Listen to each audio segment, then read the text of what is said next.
अगले क्वेश्चन पे बात करते हैं। लिखा हुआ है 65 और 117 के एचसीएफ को 65m माइनस 117 के रूप में दर्शाया गया है।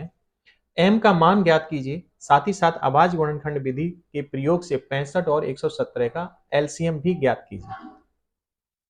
तो सबसे पहले देखिए इसने क्या बोला है, इसने बोला है कि 65 और 117 के एचसीएफ को, ये क्या है, एचसीएफ है ना, एचसीएफ है। तो सबसे पहले हम 65 का और 117 का क्या निकालते हैं, एचसीएफ निकालते हैं।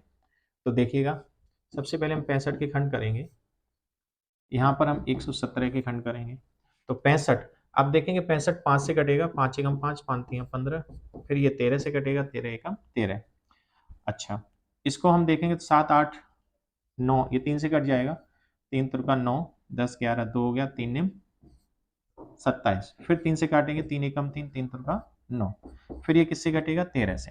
तो आप देखेंगे कि इनका जो एचसीएफ है, एचसीएफ यहाँ मैं लिख भी दे रहा हूँ, 65 बराबर फैक्टर आए 5 गुणा 13 और 117 के फैक्टर आए 3 गुणा 13। तो यहाँ से एचसीएफ निकाला हमने किसका, 65 का और 117 का, वो कितना निकला, वो हमारा निकला 13, है ना, कितना निकला, 13। अब हमारा जो एचसीएफ है उसको हमने किस फॉर्मेट में लिखा है, 65m माइनस 117। तो अब हम क्या करेंगे, 65m माइनस 117 के बराबर लिख देंगे 13 को। क्यों लिख देंगे, क्योंकि 65 और 117 का एचसीएफ जो है वो 13 है और ये 13 के रूप में दर्शाया गया। अब इसको कैलकुलेट करके m का मान निकालते हैं, जो कि हमारा पहला जो है क्वेश्चन है जो कि पूछा गया है। तो 117 को मैं उधर ले जाऊंगा, तो यहाँ पर क्या हो जाएगा, 65m बराबर 13 प्लस 117। बहुत तसल्ली से समझा रहा हूँ, आप तसल्ली से समझिएगा। 65m बराबर आप इनको ऐड करिए तो 7 3 10, हासिल 1 2 और 1 3 और 1, यानी कि अब हम 65m बराबर 130 आ गया। अब आप देखेंगे 65 और m के बीच में क्या हो रहा है, मल्टीप्लाई हो रहा है, गुणा हो रहा है ना, गुणा हो रहा है। अब जो चीज गुणा करती है यहाँ पर, वो अगर मैं उधर साइड पे ले जाऊं तो क्या करेगी, भाग करेगी। तो इधर हो जाएगा 130 बटे 65 और 65 से काटेंगे तो 65 दूनी 130। तो यहाँ से m बराबर हमारा निकल के आ गया 2। हमारा एक आंसर हमें मिल गया। अब वो ये कह रहा है कि अभाज्य गुणनखंड विधि के प्रयोग से 65 तथा 117 का एलसीएम और निकालो। तो देखिए अभी हमने क्या किया, 65 के जो खंड आए वो आए 5 गुणा 13 और 117 के जो खंड निकले वो 3 गुणा 13। अब हमें क्या कह रहा है, वो एलसीएम और ज्ञात कर दो। तो एलसीएम में क्या होता है कि पहले जो कॉमन है वो आप लिख दो, तो मैंने लिख दिया 13। अब हमारा जो बच गया, जितने फैक्टर बच गए उनको भी आप लिख दीजिएगा।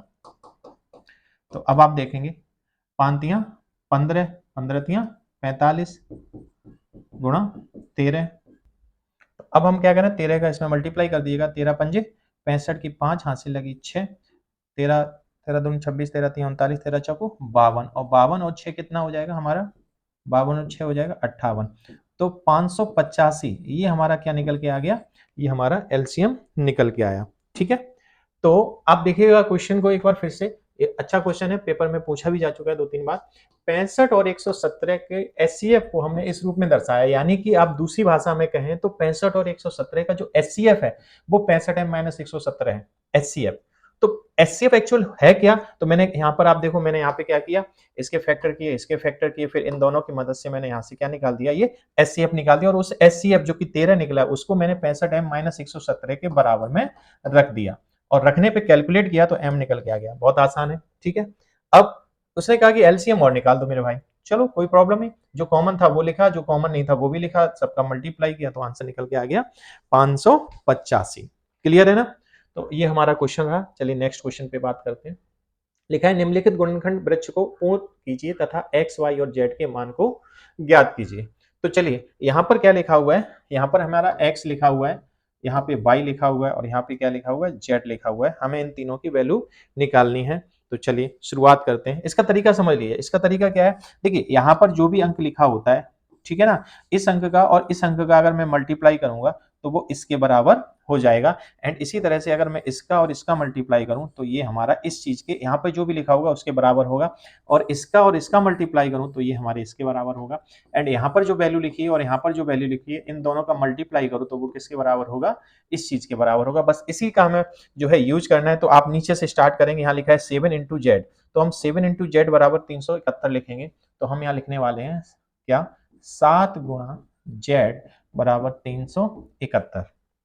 अब यहां से हम z निकाल देंगे कैसे, z बराबर हो जाएगा 371 और जो कि 7 यहाँ पे क्या कर रहा है, गुणा कर रहा है, वो इधर जाके भाग करेगा। काट दीजिएगा, 7 पना 35, 36 37 दो बचे, हो गया 21, 7 21। तो यहाँ से z बराबर निकला 53, 53। एक आंसर हमारे हाथ में आ गया। अब हमें क्या करना है, अब हमसे ये पूछा गया कि बाई बताओ। अब देखो बाई निकालने के लिए यहाँ पर देखिए आप, बाई निकालने के लिए हमें 3 का और 1855 यहाँ लिखा है 1855, में साफ साफ लिख दूं 1855। तो 1855 और 3 का हमें क्या करना है, गुणा करना है, बाई निकल आएगा, बहुत आसान है। तो यहाँ पे बाई बराबर हो जाएगा 3 गुणा 1855। आप गुणा कर लीजिएगा, 5 तियां 15, हासिल 1, 5 तियां 15 और 1 16, हासिल 1, 8 तियां 24 और 1 25, हो गया 2 3 कम 3 और 2 5, 55 65। ये हमारा बाई निकल के आ गया, ठीक है ना। अब हम बात करने वाले हैं एक्स पर। चलिए, और ये वैल्यू किसकी है, हमारी बाई की है। तो बाई की वैल्यू यहाँ पे क्या आ गई, 55 65।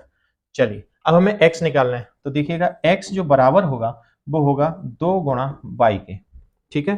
किसके बराबर होगा, 2 गुणा बाई के। अब हमने जो वैल्यू निकाली बाई की वो कितनी निकाली, 55 65। अब आप इनका मल्टीप्लाई कर लो, 5 दूनी 10, हासिल 1, 6 दूनी 12 और 13, एक 5 दूनी 10 और 1 11, 5 दूनी 10 और 1 11। तो ये हमारा 11,130, ये हमारा किसका वैल्यू निकल के आ गया, ये हमारा एक्स का वैल्यू निकल के आ गया। तो ओवरऑल हमने देखिए जेड का वैल्यू निकाला, हमने एक्स वाई का वैल्यू निकाला और हमने एक्स का वैल्यू निकाला, और यही हमसे पूछा गया है।